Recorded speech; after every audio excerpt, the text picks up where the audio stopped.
Hello guys, so this is a word problem now, simple word problems, but I just wanted to cover this with you guys. Consecutive integers.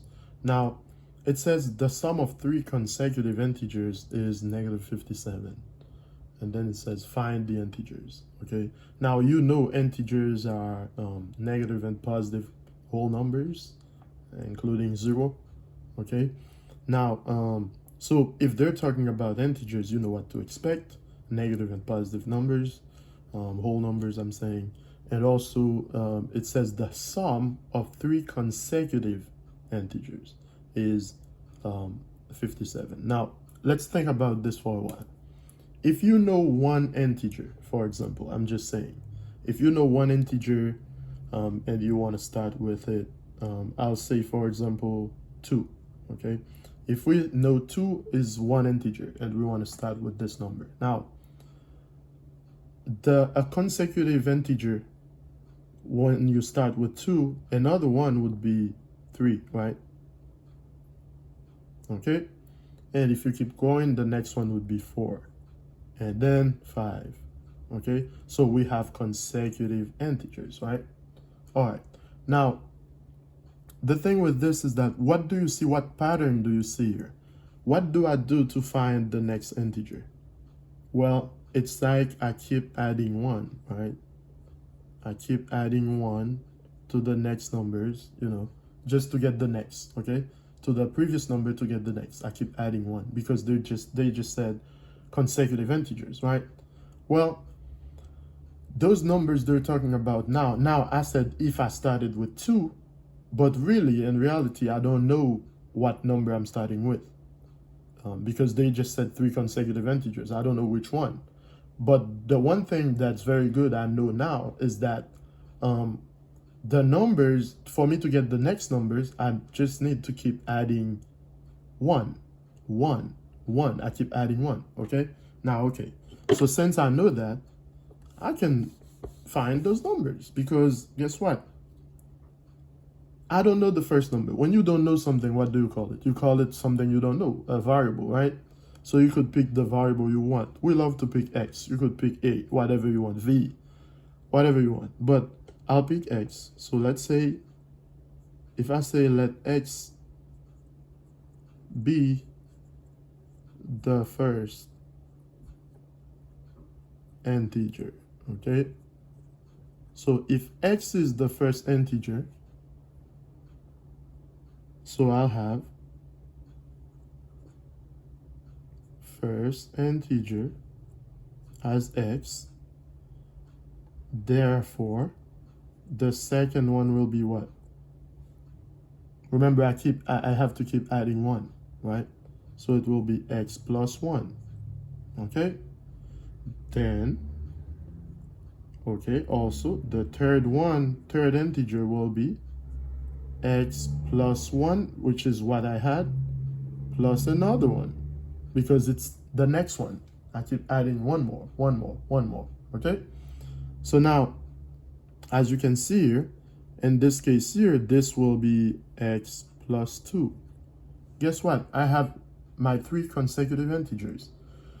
It turns out that they're saying the sum of 3 consecutive integers. So the sum of them will be negative 57, all right?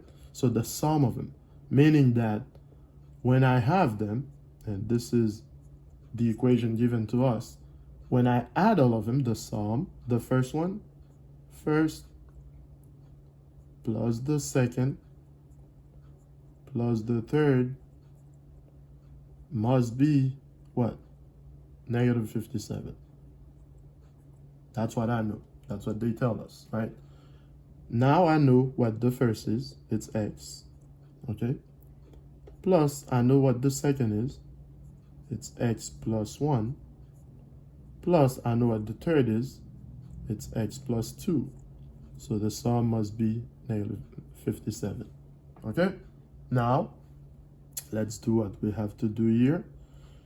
Let's combine like terms, okay? Let's eliminate the parentheses first. So it's X plus 1 plus X plus 2, and the answer must be negative 57, okay? Now, let's combine like terms. X plus x plus x, okay, is 3x plus, now we have what is it, 1 and 2, so plus 3 equals to negative 57. Okay, negative 57. Now, what do I do to solve for x? I just need to subtract 3 from both sides. Subtracting 3 from both sides, I get 3x. Let me see if I have enough space here.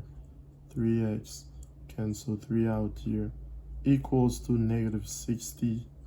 Okay, 3x equals to negative 60. I'm gonna put the rest here. Okay, now what's x? So if 3x is negative 60, okay, and if I divide both sides by 3, x will be negative 20. Okay, so I have x as negative 20.